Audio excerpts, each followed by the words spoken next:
Tirupati SP Mallika గార్గ్ను రాష్ట్ర ప్రభుత్వం Vijayawada CID ఎస్పీగా బదిలీ చేసింది. ఆమె స్థానంలో విజయవాడ శాంతి భద్రతల విభాగం డీసీపీ కృష్ణకాంత్ పటేల్ను నియమించింది. అయితే తిరుపతి జిల్లా ఎస్పీగా బాధ్యతలు తీసుకున్న 3 వారాల వ్యవధిలోనే ఆమెను మరో చోటికి బదిలీ చేయడం ప్రస్తుతం చర్చనీయాంశంగా మారింది. కాగా ఇటీవల బదిలీలో ప్రకాశం జిల్లా ఎస్పీగా ఉన్న మల్లికా గార్గ్ను తిరుపతికి పంపించారు. తిరుపతి జిల్లాకు తొలి మహిళా ఎస్పీ వచ్చిందనుకున్నారు. ఆమె కూడా సంఘ వ్యతిరేక శక్తులపై ఉక్కుపాదం మోపుతానని అన్నారు. రాబోయే ఎన్నికల నిర్వహణలో సమర్థవంతంగా సేవలు అందిస్తానని ప్రకటించారు. కానీ ఆమె తన పోస్టులో కుదురుకునే లోపే బదిలీ చేయడం అనుమానాలకు తావిస్తోంది.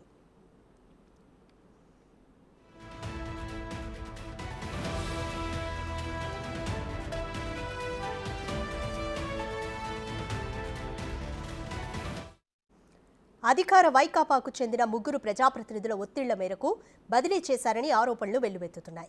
అంతకుముందు ప్రకాశం ఎస్పీగా ఉన్న మల్లికా గార్గ్ ఫిబ్రవరి 1వ తేదీన తిరుపతి ఎస్పీగా బదిలీ అయ్యారు. ఆమెను తిరుపతి రానివ్వకుండానే బదిలీ చేయించాలని అధికార పార్టీ నాయకులు ప్రయత్నించినా సఫలం కాలేదు. చివరికి అదే నెల 12న తిరుపతి ఎస్పీగా మల్లికా గార్గ్ బాధ్యతలు చేపట్టారు. విధుల్లో నిక్కచ్చిగా తటస్థంగా చట్ట ప్రకారం వ్యవహరించారు. రాబోయే సార్వత్రిక ఎన్నికల్లో ఏ రాజకీయ పక్షానికి అనుకూలంగా పనిచేయొద్దని, నిబంధనల ప్రకారం ముందుకెళ్లాలని సిబ్బందికి ఆదేశాలు జారీ చేశారు. తిరుపతి లోక్సభ ఉప ఎన్నికల సందర్భంగా చోటు చేసుకున్న అక్రమాలు, నమోదైన కేసులపైన దృష్టి సారించారు. ఆ కేసులను పక్కదారి పట్టించిన వ్యవహారంపై ఆమె ఎన్నికల సంఘానికి ఏదైనా నివేదిక సమర్పిస్తే సార్వత్రిక ఎన్నికల వేళ తమకు మరింత ఇబ్బందిగా మారుతుందని వైకాపా నాయకులు భావించినట్లు సమాచారం. దీనికి తోడు వచ్చే ఎన్నికల్లో అక్రమాలకు పాల్పడే అవకాశం ఉండదనే ఉద్దేశంతో బదిలీ చేయించినట్లుగా పోలీసు వర్గాల్లో ప్రచారం నడుస్తోంది.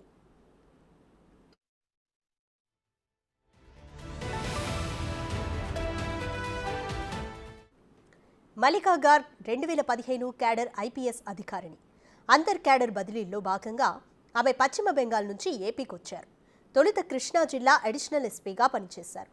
2021 జూలైలో ప్రకాశం జిల్లా ఎస్పీగా వచ్చారు. నిజాయితీగా వ్యవహరిస్తారని, నేరస్తుల పాలిట కఠినంగా వ్యవహరిస్తారని ఆమెకు పేరుంది.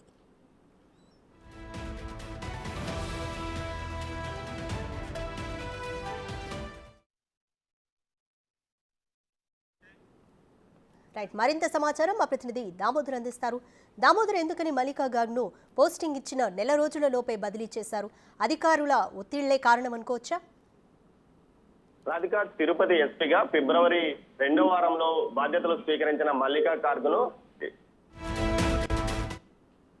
నిన్న జరిగిన బదిలీల్లో ఆమెను బదిలీ చేయడం జరిగింది. మొత్తం మీద అయితే ఈమె బదిలీ పైన పెద్ద ఎత్తున ప్రతిపక్షాల నుంచి విమర్శలు వస్తున్న పరిస్థితి. ముఖ్యంగా బాధ్యతలు తీసుకున్న తర్వాత విధుల్లో చాలా కఠినంగా వ్యవహరించారని మల్లికా గార్గ్కు పేరు వచ్చింది. అంతేకాకుండా అధికారులు ఏదైతే కింది స్థాయి అధికారులు విచ్చలవిడిగా పనిచేయకుండా కేసుల నమోదులో కూడా పూర్తి స్థాయిలో తన కనుసనల్లో నడవాలని ఆమె ఆదేశాలు జారీ చేసింది. అంతేకాకుండా రాజకీయ పార్టీలపైన పెట్టే కేసులపైన ప్రతి సాయంత్రానికి ఒక నివేదిక తనకు ఇవ్వాలంటూ కోరిన నేపథ్యం. అంతేకాకుండా ఏదైతే బందోబస్తు విధుల్లో చిన్న పెద్ద తేడా లేకుండా ప్రతి అధికారిని బందోబస్తు విధులకు కేటాయించడంతో పాటు ముఖ్యంగా గంజాయి విషయంలో చాలా స్ట్రిక్ట్గా వ్యవహరించింది. తిరుపతిలో గంజాయి విచ్చలవిడిగా ఉంటుందంటూ ప్రచారం జరుగుతున్న నేపథ్యంలో ప్రతి వీధుల్లోనూ ఆమె గస్తీ ముమ్మరం చేసింది. దీంతో పాటు ఒక 3 కానిస్టేబుల్ను సస్పెన్షన్ కూడా చేసింది. ఈ నేపథ్యంలోనే ఆమె మీద ఒత్తిళ్లు వచ్చినట్టు తెలుస్తుంది. దీంతో ఆమెను బదిలీ చేసినట్టు తెలుస్తుంది. దీనిపైన పెద్ద ఎత్తున విమర్శలు కూడా వస్తున్నాయి. మనతో ఈ విషయం గురించి మాట్లాడడానికి ప్రముఖ న్యాయవాది, బీజేపీ సీనియర్ నాయకుడు,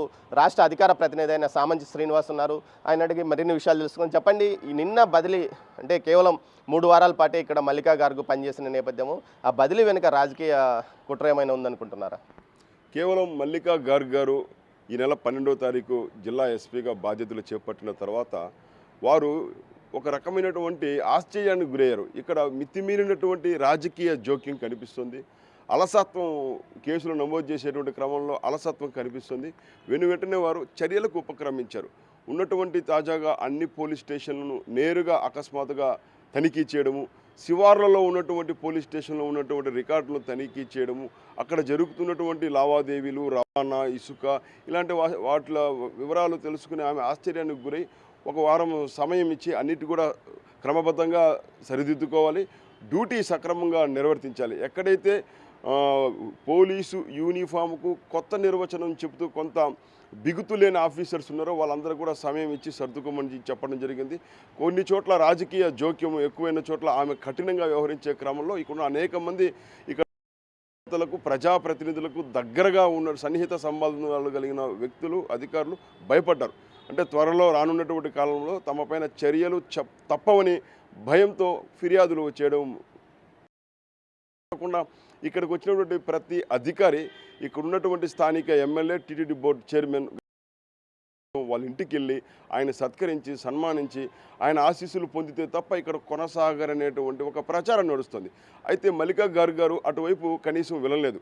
ఈ జిల్లాకు వచ్చినటువంటి ఎస్పీ గారు, నగర వచ్చిన ఐఏఎస్ అధికారిని వీళ్ళందరూ కూడా ఆ రకంగా కలవడం అనేది అంటే ఒక రాజ్యాధికారంలో రాజులు ఎలా అయితే వ్యవహరిస్తారో తాము చెప్పిందే శాసనం అన్నట్టు అసలు భారత రాజ్యాంగాన్ని పక్కన పెట్టి తమ రాజ్యాంగాన్ని నడపాలనేటువంటి వ్యవస్థ అంటే కనిపించకుండా ఒక రాజ్యాంగేతర శక్తి లాంటిది సమాంతర రాజ్యాంగాన్ని నడుపుతున్న వీళ్లకు ఈమె మల్లికా గారు సమర్థవంతంగా విధులు నిర్వర్తించడం, కఠినంగా ముక్కుసూటిగా ఉండడము, కేవలం విధులకు చట్టానికి తిరుపతి పార్లమెంటు ఉప ఎన్నికలు కేసులు ఏమన్నా తిరగదోడతారని భయం ఏర్పడింది. ఖచ్చితంగా గతంలో జరిగినటువంటి అవకతవకలపైన బాధ్యులు అయిన వారిపైన కఠినంగా చర్యలు తీసుకుంటామన్నారు. వారు ఒక మాట చెప్పడం జరిగింది, ఈసారి సార్వత్రిక ఎన్నికలలో ఎక్కడ కూడా రీపోలింగ్ జరగకూడదు, ఆ లక్ష్యంతో మనం పనిచేయాలని వాళ్ళ శ్రేణులకు పోలీసు అధికారులకు సూచనలు ఇచ్చారు. అంటే దాని అర్థం ఏంటి? కఠినంగా ఉండాలి, క్రమబద్ధంగా ప్రజాస్వామ్యయుతంగా నిర్వహించాలి, శాంతియుతంగా ఉంటే ఖచ్చితంగా రీపోలింగ్ అవకాశం లేదు. అంటే రీపోలింగ్ జరగకూడదని ఎవరికి దానివల్ల భయపడుతున్నారు? అధికార పార్టీ నాయకులు. ఎందుకంటే రిగ్గింగు, దౌర్జన్యాలు, దొంగ ఓట్లు ఇటీవల చూసాము. 2021 ఉప ఎన్నికల్లో 35,000 ఎపిక్ కార్డ్స్ను ఉపయోగించి యథేచ్ఛగా దొంగ ఓట్ల యొక్క జాతరను జరిపారు. సో ఇంకా ఆలోచనలు అలా జరుపుకుందాం అనేటువంటి భ్రమంలో ఉన్నటువంటి ఇక్కడున్న నేతలకు మల్లికా గారి యొక్క వ్యవహార శైలి ఏమాత్రం రుచించి వెంటనే కత్తి కట్టి జగన్మోహన్ రెడ్డి గారి దగ్గర కూర్చొని అడిగిందే తడవుగా ఆయన కూడా సమర్థవంతమైనటువంటి అధికారులు కీలకమైన ప్రదేశం. ఇవాళ దేశవ్యాప్తంగా ఉన్నటువంటి అనేక మంది ప్రముఖులు విఐపీలు వచ్చిపోయేటువంటి ప్రదేశం. ఇక్కడ ఏదో చిన్న సంఘటన జరిగి కూడా దేశం మొత్తం ఆకర్షించేటువంటి అంత సున్నితమైన కీలకమైనటువంటి ప్రదేశంలో అలాంటి ముక్కుసూటిగా సమర్థవంతంగా నిర్వహించే అధికారిని కొనసాగించాలి. కానీ ఇక్కడ ఏమైంది? తమ పార్టీకి అనుకూలంగా తమకు జేజేలు పలికే వాళ్ళను మాత్రమే కొనసాగిస్తూ ముక్కుసూటిగా సమర్థవంతంగా పనిచేసే అధికారులను ఇక్కడి నుంచి తొలగిస్తూ బదిలీ పేరుతోటి వేటు వేస్తున్నాం. నేను అడుగుతున్నాను, మీరు ఈ విషయాన్ని కేంద్రం దృష్టికి తీసుకెళ్ళబోతున్నారు? ఖచ్చితంగా అన్ని విధాలుగా ప్రజాక్షేత్రంలో అంటే ఈ ప్రభుత్వం చేస్తున్నటువంటి తప్పులు సరికొత్త నిర్వచనం, అధికారుల యొక్క విధుల్లో కూడా తీవ్రమైనటువంటి జోక్యం జరుగుతుంది. ఇక్కడ బాధితులపైన కేసులు పెట్టే సరికొత్త పంద తిరుపతి నగరంలో ఈ జిల్లాలో మనకు కనిపిస్తుంది. ఫిర్యాదు చేయడానికి వెళ్తే వాడిపైన కేసు పెడతారు. సో ఈ రకమైన పందాను అందరూ గమనిస్తాం. మేము ప్రజాక్షేత్రంలో నిలబడి ఈ ప్రభుత్వం చేస్తున్న తప్పులను ఎండగట్టేటువంటి ప్రయత్నం మొదటగా చేస్తాం. తర్వాత అన్ని మార్గాలను అన్వేషించి ఖచ్చితంగా ఉదాసీనంగా వ్యవహరించేటువంటి అధికారులపైన వేటు పడాలి. సమర్థవంతంగా పనులు చేసే అధికారులకు మేము వాళ్ళకు బాసటగా నిలుస్తాము. చట్టబద్ధంగా వాళ్ళకి అన్ని రకాల సహాయ సహకారాలు ప్రభుత్వం వైపు నుంచి కూడా అందే విధంగా మేము పనిచేసుకుంటూ ముందుకెళ్తాము.